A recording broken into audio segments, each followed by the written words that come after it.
evening, and welcome to the Woman to Woman Show. My name is Sandra Campbell. I'm your host for this evening's topic.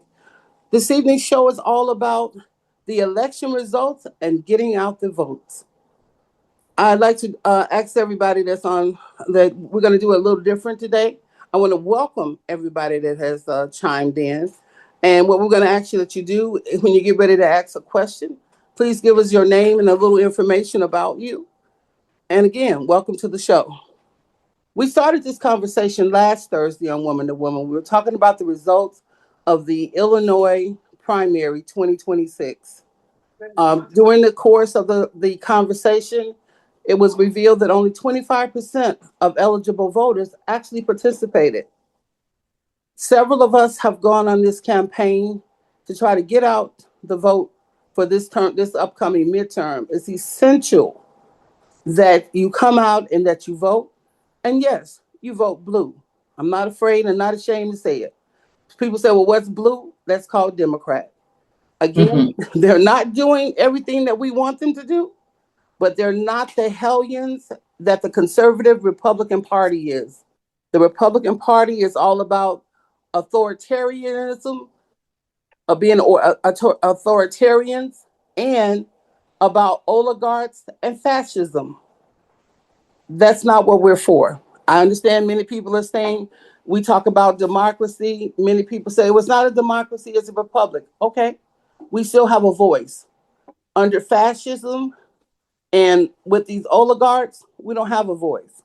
As a matter of fact, I guess they plan on turning us into some kind of weird indentured servants slash slaves. I'm not really sure what those nuts are thinking. And I really don't care because it's not happening. I'm not laying down for it.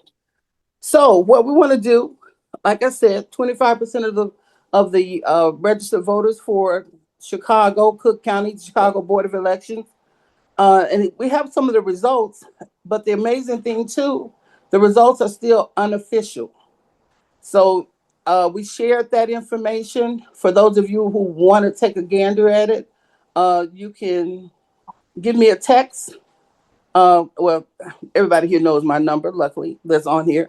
Just text You me and can I'll you can share it if you want to share it from your screen. no, I think that'll be a little. It's 14 pages long, But and you can so share and it. I've downloaded it in the PDF form. Okay. So again, if you want, I know some people do have it, and I did share it with our group, Wanda, the group text message that we have. It is Oh, available also in that text message. And so what we talked about now, one of the things we noticed that is a lot of young people have decided, young adults, I'm not going to say young people, and some that are 50, maybe 55, I'll say 55 down to 18, have decided that their vote doesn't count. We've heard a lot of that. Margot even shared with me where she went out that Wednesday after the vote, which was March the 18th, and she actually had some people tell her that. The parents were saying, yes, I vote, and I've told them to vote. But one of the things that stuck out with us was the fact that the parents said, but I never told them why they should vote. And they let Margot know at that time that they wouldn't be voting. She's trying to have a rapport with them. I, too, have a very close, I would say, family member who let me know, yes, he's registered to vote, but he doesn't vote because he feels that his vote doesn't count. We immediately went into this long conversation, and we still haven't convinced them yet to vote. But that is something we all need to do. We need to reach out to anyone and everyone that we know that did not vote during the primary, ask them why, and see if we can get a commitment from them to vote. This is one of the most critical votes in the last 60 years. What is it, 1964, 65, 68? It was critical times then. Blacks fought and died for the opportunity to vote. It's your privilege and it's also your responsibility to cast your ballot. And in order to get through this and get rid of non-functioning Republicans, we're going to have to vote them out of office. Yeah, a few of them have died. I think two or three have died since Trump came into office, but we don't want to wish death on everyone. But so what we can do is actually take the position of talking to everyone we know and convincing them to vote and to vote blue. I can't stress how much you need to tell them to vote blue. We can't trust and depend on the same people that are sitting there now to do the right thing. Anybody have any questions? And please feel free to jump right in.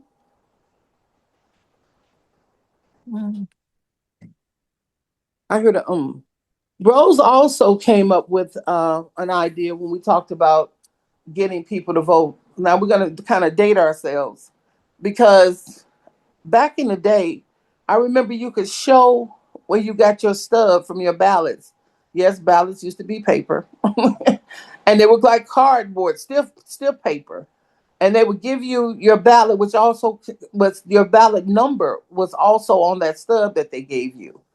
Oh, okay. We see we got a hand raised. Jillian. I was just going to, I'm Jillian. Um, I was just going to give some input because I talked to a couple of people since last week also, just to, get a feel of what people are thinking. So I'm a millennial. I talked to um, another millennial and one Gen Z, Gen Zer, and pretty much so neither one voted, neither one thought it was important to vote. um they talked about, once again, what you mentioned, not being educated on the importance of voting and not really knowing the process. And so we got to talking about like different schools, and they said they never were like they never really got into the voting education even in school. And so that was a difference I noticed in me and them. And they are from two different areas. One is from the west side, one is from um almost north. And I said, so you guys never like the process. You guys did do the mock voting thing in school, even in grammar school, when you were learning, about the Constitution and stuff. They said no, that they had never heard of that. That was like foreign to them. And so they never learned the importance. And I think that's the thing with a lot of the ones that are voting, and that's a big difference. I had teachers, grammar school, my grammar school teacher, 7th and 8th grade, he like stressed to us the importance of voting. We had a teacher, Mr. Pawlowski, in high school. We took civics and world history with him. He stressed it. We had voting and the different political parties and different examples of political parties and what they had did to the country, and like went in depth about what can happen if your vote is not cast, and who somebody's in office, and even down to your alderman. He broke it all the way down. So that's a big thing. They don't even know why they're voting. They don't think their vote is going to count. They don't know how the process and how it works. They don't know. They didn't even know about the electoral college. So that's something. Yeah, but they're not being educated like some people are, even starting in school. Thank you for sharing that. And I think we kind of touched on that a little bit about making sure finding a way of letting them know again the different offices like governor. What is the governor's role? And coming on down, not only from governor, what does your alderman do? What does your committeeman do? What is your even down to the water reclamation commissioners and what is their role in the community? And again, the judges, if you want to change the outcome that go things that happen in court, for those judges that are elected, you have to participate in the process.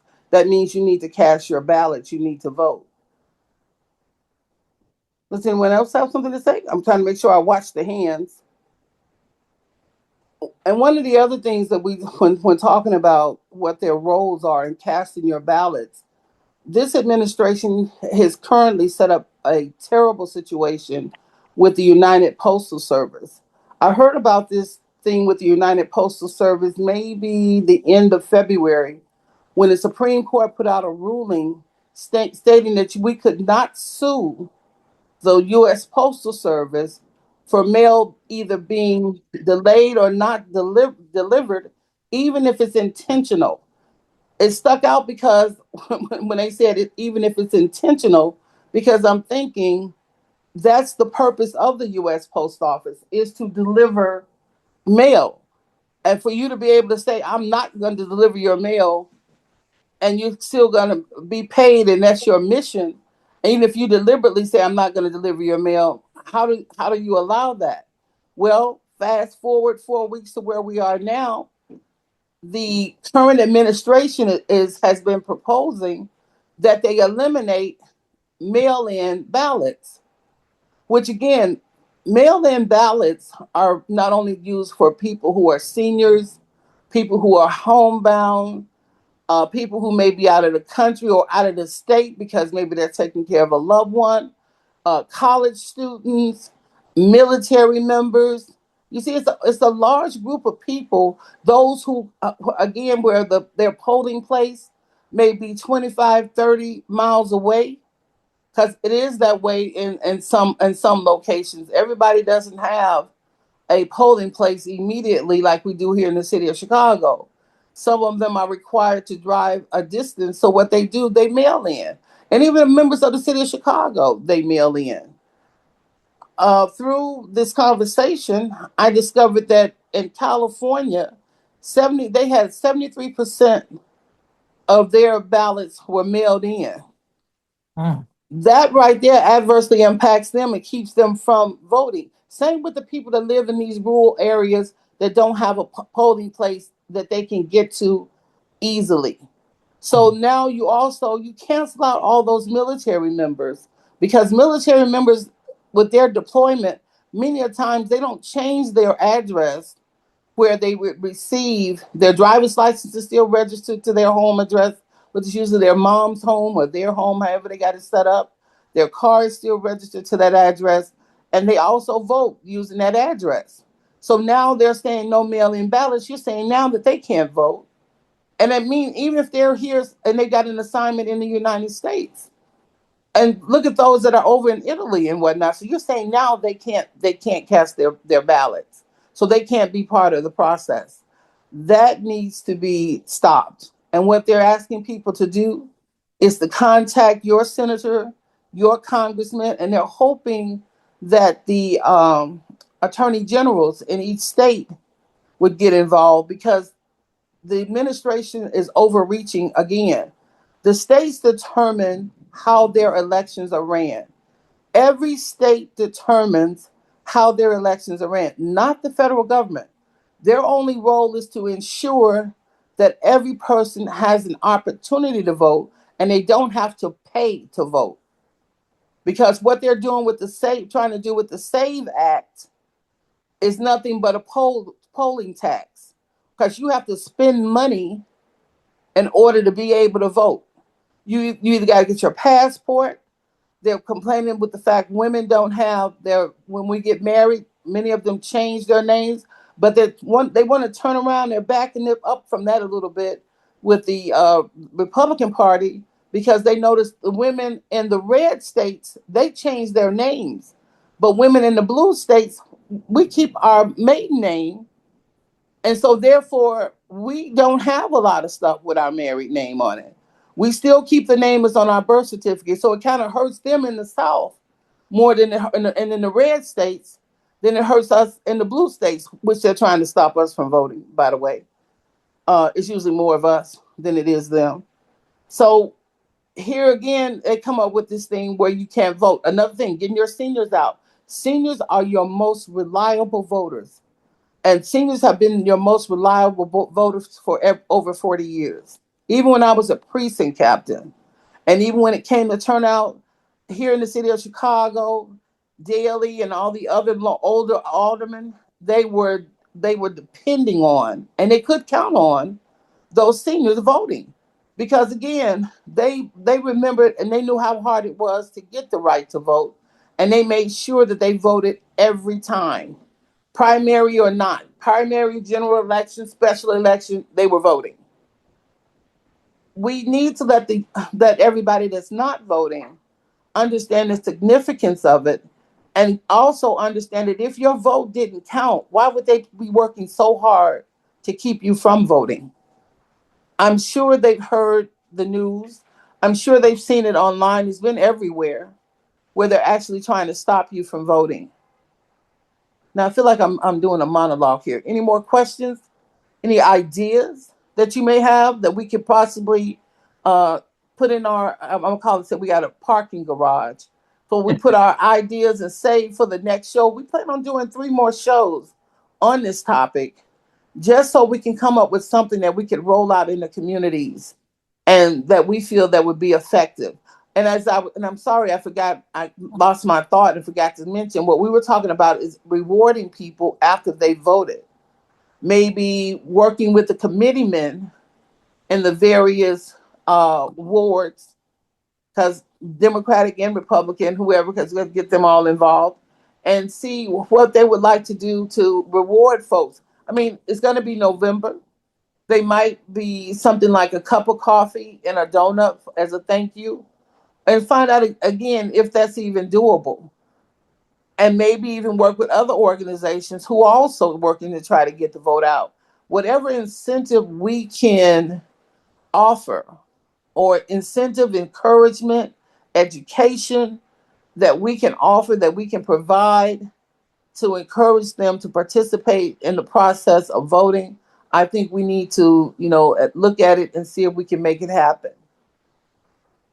Did you want the office of the governor's role?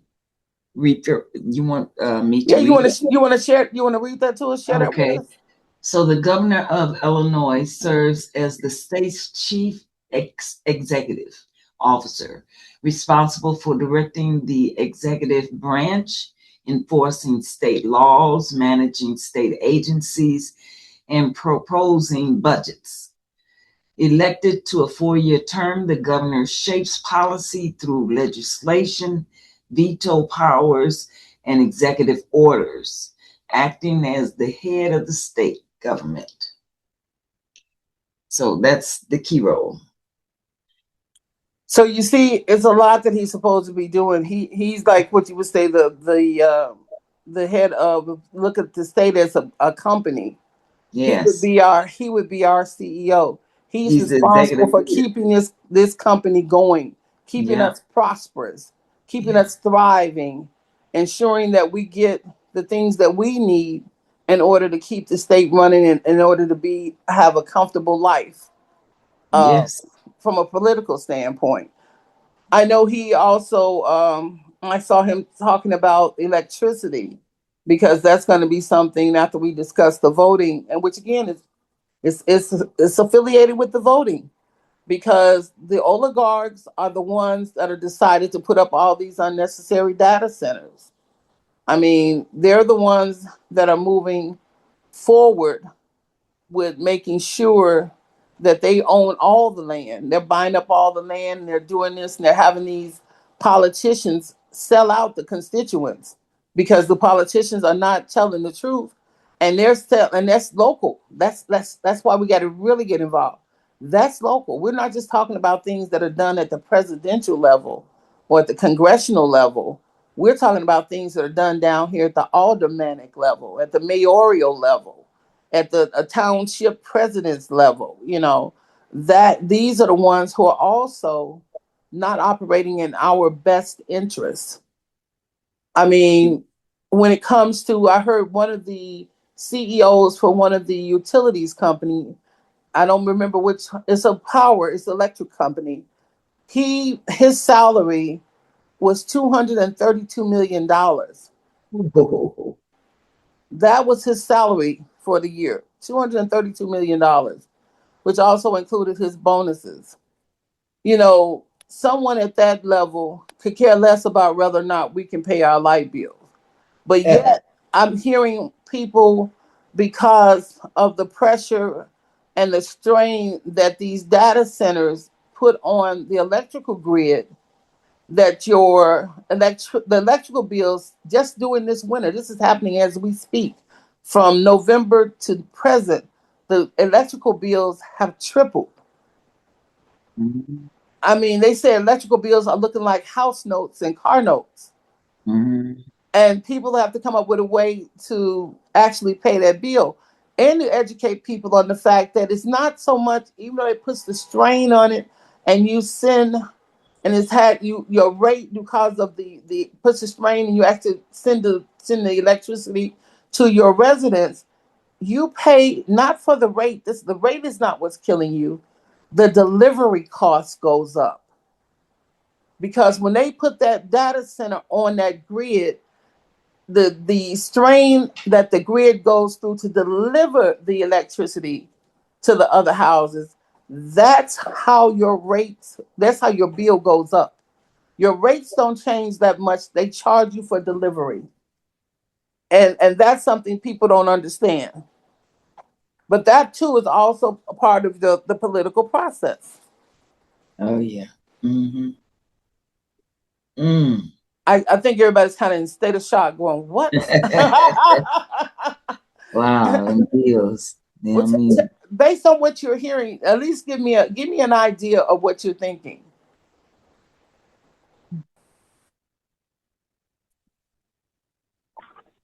well, I can attest to the light bill going up, and the gas went up too. So, Yeah, they car both went up drastically. gas, The light car bill, gas, especially. Yeah. yeah, car gas is out of whack. I mean, it's out of whack. Last week, car gas was 2.89 at Sam's. This week is uh, it's 3.93. So, gas is just gone the other way. No, I'm sorry. What happened? What you said is gone away, Wanda. I missed I said the it's last part. gone the other way. It was two something, 2.69 at Sam's last week, and now it's 3.89. Oh, for gasoline, yes, and Yes. it's going to get worse. Uh-huh. Yesterday or day before yesterday, because I'm trying. I heard it really late. They blew up the largest refinery in the world. Oh, really, that's really just dandy. And so, with that being the case, along with also the ships not being able to through the various straits, two of them are blocked, and they're talking about blocking another strait, which isn't just oil. They say 12% of all trade comes through that strait. And that one also is over near, I think, is Iran, and I don't think it's Qatar, but Iran has the ability to block that strait also. The Wow. Yeah. Red Sea. I'm sorry, someone said It- something. It's the Red Sea. The Red is in the Red Sea. Thanks, So Samsung. one side of Iran is the Strait. The other side of Iran is the Red Sea. And so they're planning on blocking that also, also in retaliation of what went on the other night. And what the U.S.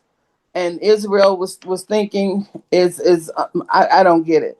And like many are saying, Trump believes that because there is limited oil, that there's limited oil and petroleum. And that's another thing. Here's another thing.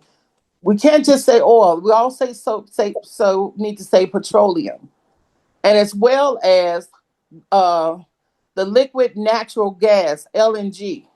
So we're going to get hurt in every way. Oil, gas, and we're exporting liquid natural gas, which makes our gas bill higher. So gas, and now we're getting hurt by the water because of the data centers. And if nothing else, if people knew how crazy things were going to be from an ecological, surviving, living day to day standpoint, this would should be motivation for you to vote these fools out of office. Because again, they're stupid. And I say fools because I really mean fools because they're living in the same United States of America we are. This level of contamination is going to adversely impact millions and millions. I mean, I don't know what they're thinking. I'm really going, well, don't you realize you get caught up in this too? I mean, so, or maybe they got a plan. Maybe they got a plan to go and live the rest of their lives out in Europe. Maybe they figure they get a couple of 100 million, 2 or 300 million dollars, and damn us, and they go live over there and live out their life, and we have to deal with this contaminated water, this lack of services, plastic goods, packaging, everything. There's so much that uses petroleum. If it's petroleum isn't in it, it's going to be the container that the product is in. As you know, our plastics are in there. Same with printing and labeling and certain things because they have a certain amount of plastic or some resilient material that comes from a refining process that's used. Or, the biggest one. So there are a lot of things that people just don't know. So if you think your electric bill is high now, America did away with nuclear power plants. So the power that you're getting, for instance, if you're in the Midwest versus being closer to Nevada, the ones closer to Nevada are being in California is being generated by the water. The ones in the Midwest and most of the other regions, you need fuel to run the Yes. machine Yes. that generates the electricity. The other thing is you got to look at all of the little nuances, and people really aren't paying attention to all the little nuances, like you were speaking about being deployed. So there's 5,000 troops there now. They're sending another thousand from the airborne, which Yeah, is the 1,500. Army, Yep, and then 1,500. 2,500 from the Marines. Yeah. So in total, that's 10,000 people that don't like what's going on that won't be able to vote. That's pretty much what they're trying to do with eliminating the mail-in ballot. And the Well, fact if you and if he and the other scary part, if they're not able, and this is what I would watch them do because he has his lackey sitting there as the postmaster general. If they're not able to do the Save Act and other things to stop the mail-ins, what they're going to do is tell them not to deliver it because they took away the fact. I used to go to the post office and you stand there and you give them the letter. It's got the stamp on it, or you buy the stamp or buy the stamp, self-stamped envelope. You would have them postmark it right there, boop boop, stamp it. They took that out of the local post offices. They can only be done maybe at a regional office because what they were telling them was not to postmark it if we walk it in. And the only regional office I know for us would be that one that's out there on 70, what 80, no 74th. Is that Bridgeview, Burbank? There's the post office out there where you can go in. That's the big place. The other one is up in Schaumburg. And I don't know if you can walk in at the Schaumburg location and have your mail certified